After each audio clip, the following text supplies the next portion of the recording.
Hello students, class 11th आपका रोज़ में 4th chapter बेटा स्टार्ट हो गया था, द काइट मेकर। ये वाला द काइट मेकर, जिसमें मैंने थोड़ा सा आपको बता दिया था पतंग विक्रेता के विषय में महमूद है। और एक बहुत ज़रूरी बात आपसे शेयर करनी है, संडे को आपको टेस्ट देना पड़ेगा। आपको टेस्ट मिल जाएगा आपके ऐप पे, और जिसका सिलेबस है जो अभी 6 जुलाई से मैंने आपको पढ़ाया है, वो ये है स्कॉलर। ये पोएम में मिलेगी आपको, इसमें से poem scholar, education of nature. ध्यान से देख लीजिएगा, स्कॉलर, एजुकेशन ऑफ नेचर, दोनों पोएम। और ये जो चैप्टर चल रहा है अभी प्रेजेंट में चल रहा है काइट मेकर, इसमें से सारे क्वेश्चन आएंगे आपको। 20 मार्क्स का आपका पेपर होगा, अच्छे से कर लेना, ऑप्शनल होगा।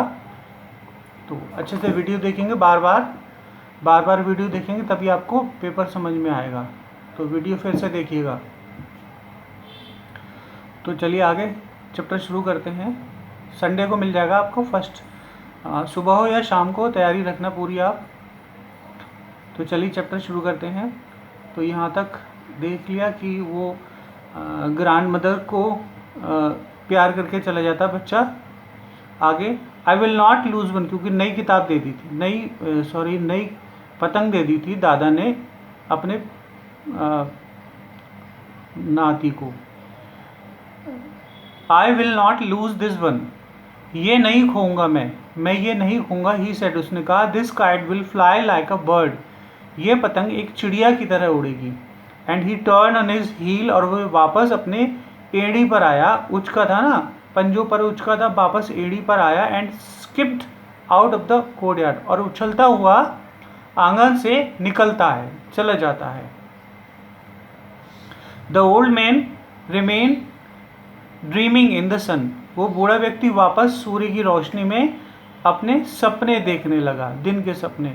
His kite shop had gone, उसकी पतंगों की दुकान अब चली गई थी, खत्म हो गई थी। The premises having been sold many years ago to a junk dealer, premises जो चीज़ें थी पतंग बनाने के लिए, जो उपकरण थे और जो प्रॉपर्टी थी, जो जगह थी, वो सब बहुत साल पहले जंग डीलर को, एक कबाड़ी को, जंग डीलर मीन्स कबाड़ी को बेचा जा चुका था। But he still made kites for his own amusement and as playthings for his grandson, परंतु वो आज भी पतंगे उड़ाता था अपने स्वयं के आनंद के लिए, अम्यूजमेंट माने आनंद के लिए, और अपने नाती के खिलौनों की चीज़ों के रूप में। Ali not many people, Ali जो था, अली बच्चा था, not many people bought kite these days, आज बहुत सारे लोग पतंगे नहीं खरीदते। Adult disdain them from and children prefer to spend their money on movies, बड़ों का ध्यान भट गया है और बच्चे अपने पैसे खर्च करते हैं पतंग उड़ाने के बजाय मूवी देखने पर, फिल्म देखने पर। Moreover there were few open space left for flying kites, कई सारे खुले मैदान हुआ करते थे उस समय पतंगे उड़ाने के लिए। द सिटी हैड सलोड, शहर में भी एक बड़ा सा मैदान था। अब द ग्रीन मैदान विच हैड स्ट्रेच्ड, जो कि फैला हुआ था, from the old fort walls to the river bank, पुराने किले की दीवार से सटा हुआ था और नदी तक फैला हुआ था, नदी के किनारे तक फैला हुआ था। तो ये पुराने समय की बात है। But the old man remembered a time, उस बूढ़े व्यक्ति को समय याद आया पुराना, when grown up flu kites from the मैदान, जब लोग मैदान में पतंगे उड़ाया करते थे। The great battles were fought, बहुत बड़े बड़े युद्ध लड़े जाते थे। द काइट सर्विंग एंड सुपिंग, पतंगों का ठुमकना फुदकना। इन द स्काई, आकाश में। टेंगलिंग विच ईच अदर, और एक दूसरे से पेच खाना, एक दूसरे से लड़ना, एक दूसरे से भिड़ना। Until the string of one was cut, जब तक कि एक की डोर कट नहीं जाती थी। Then the beaten but liberated kite, परंतु उसके बाद बीटन माने हारी हुई और लिबरेटेड आजाद पतंग, would float away into the blue unknown, तैरती रहती थी आकाश में जब तक ना दिख पाए। There was a good deal of betting of money, बहुत सारे पैसे शर्त के रूप में एक दूसरे के हाथों से चेंज हो जाते थे, यानी कुछ लगाते थे तो वो हार जाते थे तो पैसे दूसरे हाथों में चले जाते थे शर्त हारने पर। Flying kites was then the sports of kings, पतंगे उड़ाना उस समय राजाओं का शौक हुआ करता था।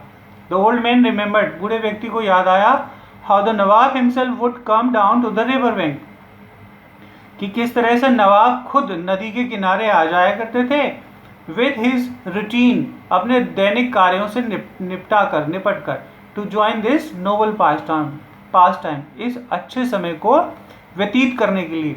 इन दोज डेज, इन दोनों, there was time to spend an idle for a gay, इस समय लोगों के पास खुशी का, गे मीन्स खुशी का, आनंद का समय हुआ करता था एक दूसरे के साथ बांटने के लिए। डांसिंग स्ट्रिप ऑफ पेपर के टुकड़े को नचाकर। Now everyone hurried in a heat of hope, अब हर इंसान की किसी आशा की गर्मी में है। एंड डेलिकेट थिंग्स, और नाजुक चीजें जैसे कि पतंगे, लाइक डेलिकेट्स, पतंगे जैसी नाजुक चीज, एंड डे ड्रीम्स, और दिन के सपने, वर टेम्पल्ड अंडर फूट, पैरों के नीचे जैसे कि कुचले जा चुके हैं, अब उनका कोई अर्थ नहीं है, वो निरर्थक हो गए, बेमोल हो गए। तो बेटा यहाँ तक आप पढ़ लेना अच्छे से, ठीक है। टेस्ट का मैंने बताया, टेस्ट का ध्यान रखना, संडे को टेस्ट जरूर होगा, अच्छे से दे देना बेटा, ठीक है। वही 2 पोएम और ये वाला चैप्टर जो चल रहा है यहाँ तक। ओके बच्चों।